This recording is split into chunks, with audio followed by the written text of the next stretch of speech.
Okay, let's start here. My chief concern in this paper is to describe and critically evaluate what seem to me to be the most promising theistic responses to the challenge I've just described. All right, so recall the challenge is the argument that's on page 2. So here, Rowe is saying, it seems as though premise 1 is true. We all agree that premise 2 is true, so therefore we should then conclude that it is likely that our conclusion is true. That is, that God does not exist. Okay, so next, or in the rest of the paper, Rowe is going to describe the theistic responses, that is, the responses made by the theist, the person who believes that God exists and believes that God is all-powerful, all-knowing, and perfectly good. So Rowe is going to describe those responses, and then he's going to critically evaluate them. All right, so here's the first response. The first response that the theist may put forth goes something like this. Okay, so what we have here, this part that's offset from the regular text is, Rowe wrote it, but here he's speaking on behalf of the theist. So this is Rowe speaking for the theist, and then after he does that, he's going to evaluate what's in this smaller font part. The first point I want to make is that thus far we have been given no reason at all to think that premise 1 is true. For all you have pointed out is that we don't know what the good is that justifies God in permitting any of these horrendous evils, like the fawn suffering or the little girl suffering. Okay, so again, just to make this perfectly clear, so the I here is the theist. Rowe wrote this, but he's speaking on behalf of the theist. Then, for all you have pointed out, so the you here is Rowe. So all that Rowe has shown is that we don't know what the good is that justifies God in permitting any of these horrendous evils, like the fawn suffering or the little girl's suffering. But to argue from the fact that we don't know what the good is that justifies God in permitting a certain evil to the conclusion that there is no such good is to engage in a fallacious argument from ignorance. We don't know of any justifying good, therefore there isn't any. Okay, so the idea here by fallacious, we mean that it's a bad argument. It's an argument where the conclusion doesn't follow from the premise, the one premise we have there. So you haven't really given any good reason at all to think that there are terrible evils for which there are no God-justifying goods. All you have shown, if you have shown anything, is that if these evils do serve some God-justifying goods, we don't know what they are. Okay, so God-justifying goods, going back to, this is the reading guide. In the passage explaining the theist's first response, Rowe refers to a justifying good at the bottom of page 4, and then at the top of the next page, God justifying goods. Goods is being used here in the same way as we explained above, so when we're talking about outweighing goods. And by God justifying, we mean a good that justifies God in permitting any of these horrendous evils. Okay, so all you have shown, if you have shown anything, is if these evils do happen because what we said here, there is some good event that God wants to bring about, but which he cannot bring about without allowing that evil to occur, then we don't know what they are. That is, we don't know what those goods are. And the interesting question to ask about our ignorance of these justifying goods is this. Given that God's mind infinitely transcends ours, is it really at all likely that the goods for which he permits much horrendous suffering will be goods that we comprehend? After all, isn't God in relation to us like good, loving parents are in relation to their small child? Such parents may permit their very young child to suffer a painful surgical procedure for a good this child simply cannot comprehend. So too, we should expect that if God exists, he may permit many instances of human or animal suffering so as to realize goods that our minds simply cannot comprehend.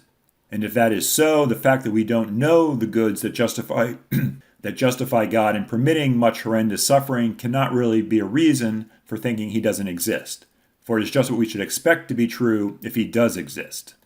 Okay, so that's the theist's first response.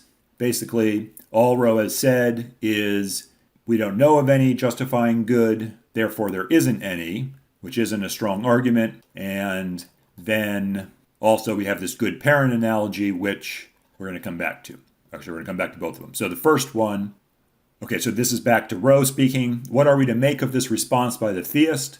Are we really just arguing from ignorance? That is, are we making that weak argument that's at the bottom of 4 and the top of 5? Perhaps we can come to see that we are not by first distinguishing between goods we know about, that is, goods within our ken, and goods beyond our ken. Okay, so ken just is understanding, so goods within our understanding and goods that are beyond our understanding. Consider the suffering of the 5-year-old girl as she was brutally beaten, raped, and strangled on New Year's Eve a few years ago in Flint, Michigan. I believe that no good we know about justifies God in permitting that suffering. By goods we know about, I mean goods that we have some cognitive grasp of, even though we may have no knowledge at all that they have occurred or ever will occur. For example, consider the good of the little girl experiencing complete felicity in the everlasting presence of God. So that is the little girl experiencing, pure happiness in God's presence for forever. Theists consider this an enormous personal good, perhaps the greatest personal good possible for the little girl. So even though we don't have a clear grasp of what this great good involves, and even though we don't know that such a good will ever be actualized, that is, we don't know for sure that such a good will ever actually happen, will exist, I include the good of her experiencing complete felicity in the everlasting presence of God among the goods we know about. Okay, so we don't really understand it. We're not positive that it actually happens, but it's still a good we know about.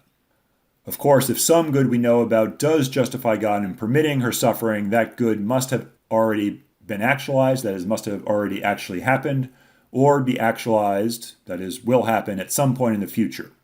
But the notion of a good we know about extends to many future goods and to goods that never have and never will occur. Okay, so Rowe's not saying necessarily that this complete felicity in the everlasting presence of God doesn't occur, but just that the goods we understand, the goods within our ken, is going to include even things that never have and never will occur.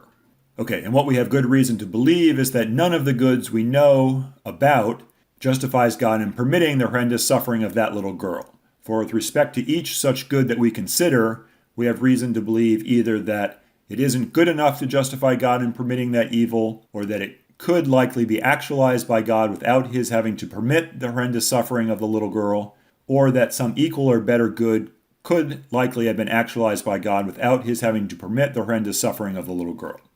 Okay, so here he isn't speaking specifically again about this one, complete felicity in the everlasting presence of God. He's just saying for any good that we know about, that we can think about, it's going to run into one of these 3 problems. Okay, so that was Rowe's discussion of goods that we know about. Of course, even granting that we know of many great goods and have reason to think that none of these goods justifies God in permitting the little girl's suffering, there still remains the possibility that some good we cannot even conceive does so. And it is here that the theist may appeal to the analogy between the good parent and God. For we cannot deny that some good the child's mind cannot even conceive may justify the parents in permitting the child to suffer. So the child may not understand that if he or she has this surgery, then they're going to be cancer-free for the rest of their life. And by analogy, won't the same be true of God in relation to us as his children? Indeed, since the disparity between his mind and ours may greatly exceed that of the good parents' minds and the mind of their child, isn't it likely that the goods that justify him in permitting us to suffer will often be beyond our comprehension? But against this argument from analogy, 2 points need to be made. Okay, so we have 1 point here on page 7, and then the second one on page 8. But before we look at this, let me just show you. Okay, so an argument from analogy, you know how that works. And here's the particular argument from analogy that Rowe is describing. So a good parent is to his or her child as God is to humans and animals, or just the short version. God and the good parent are similar. Premise 2, the good parent sometimes allows his or her child to suffer for reasons that the child cannot understand, so that some good outcome that cannot be achieved any other way is achieved. Therefore, in the same way, God sometimes allows humans and animals to suffer for reasons that we cannot understand, so that some good outcome that cannot be achieved any other way is achieved. Okay, so that's the argument. Here's a slightly different version that is going to be the focus of what's on page 8, but we'll come back to that. Okay, first, although arguments from analogy are rather weak, the analogy in question has some merit if drawn between a good parent and a good deity of considerable, but nevertheless finite power and knowledge. Okay, so again, God, as we understand him, has unlimited power and knowledge. He's all-powerful and all-knowing. So, except for he can't act in a way that's contrary to his nature, and he can't do anything that's contradictory, but other than that, he can do anything. His power is limitless. Okay, so that's the God that we're focusing on, but Rowe is saying the argument from analogy will actually work better if it's made between a good parent and a good deity who does not have infinite power, has only finite power and knowledge. For, like the good parent, a deity with great but finite, not unlimited powers may reasonably believe that he cannot realize some important future good for some of his creatures without permitting a present evil to befall them.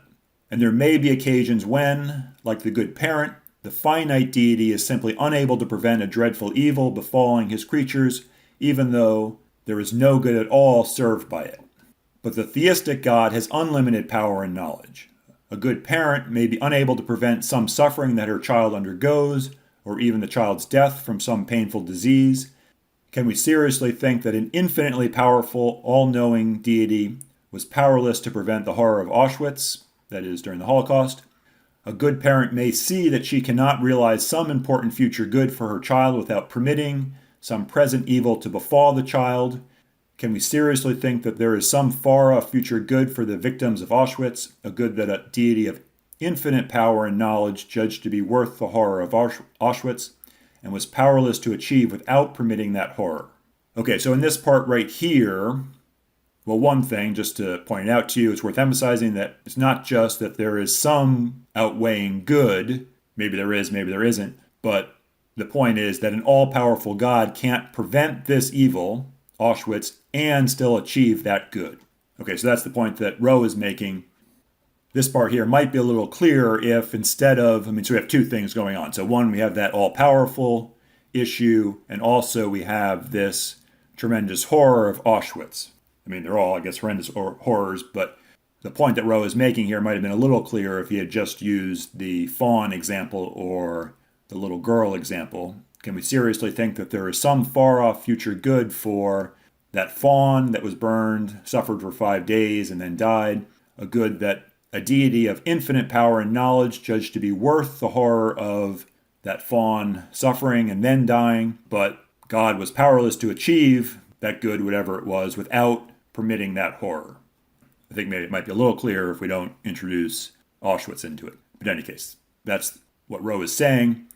Okay, then he finishes, but perhaps we can if we turn from reason to faith, but the infinite distance between the God of traditional theism and the good mother with the sick child doesn't, in my judgment, provide human reason with good grounds for thinking that such a being would be powerless to prevent many of the countless seemingly pointless horrors in our world without losing some good so distant from us that even the mere conception of them must elude our grasp.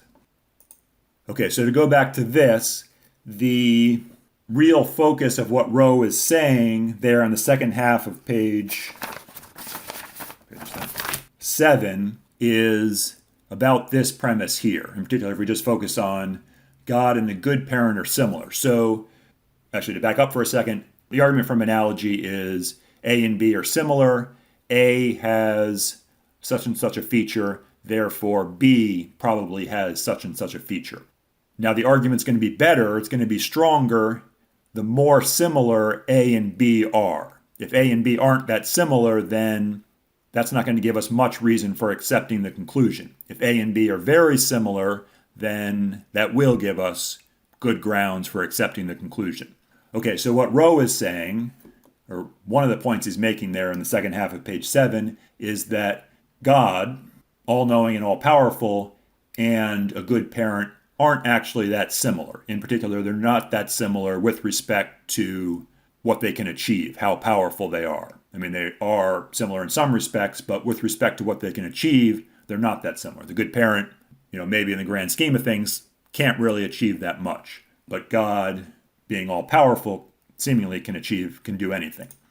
Okay, so the infinite distance between the God of traditional theism and the good mother with a sick child doesn't, in Rowe's judgment, provide human reason with good grounds for thinking that such a being would be powerless to prevent many of the countless seemingly pointless horrors in our world without losing some goods so distant from us that even the mere conception of them must elude our grasp. Okay, now on to page 8. But suppose we do reason from the good parent analogy to the behavior of an all-powerful, all-knowing, infinitely good deity. I think we shall see that the good parent analogy leads in a different direction from what its proposers desire. That is, from what the people who put it forward wish for it to show. We know that when a good, loving parent permits her child to suffer severely in the present for some outweighing good which the child cannot comprehend, the loving parent makes every effort to be present to their child's consciousness during their period of suffering, giving special assurances of her love, concern, and care.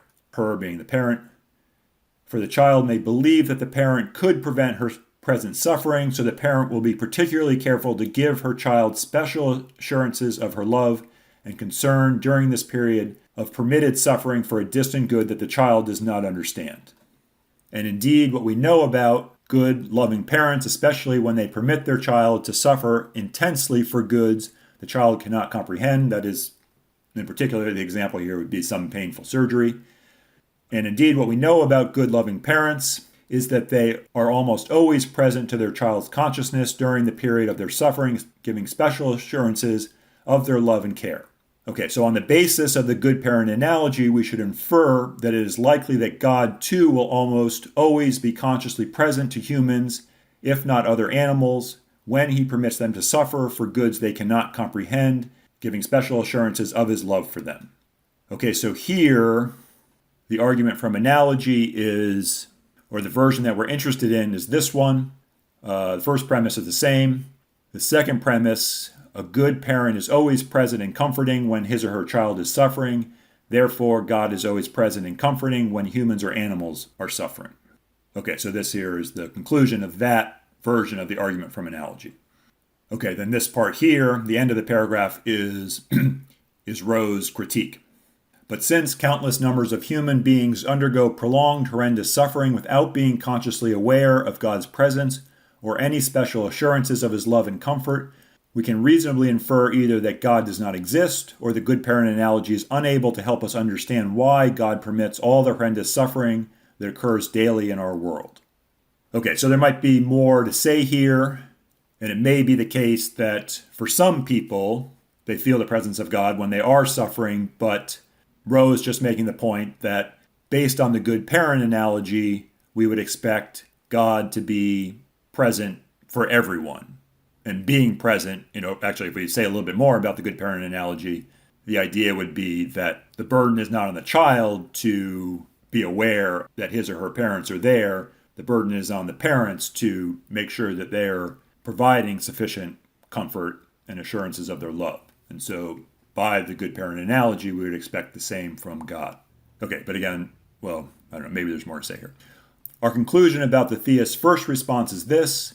The argument in support of premise 1 is not an argument from ignorance. It is an argument from our knowledge of many goods and our reasonable judgment that none of them justify God in permitting instances of horrendous evil. Okay, so that goes back to page 6.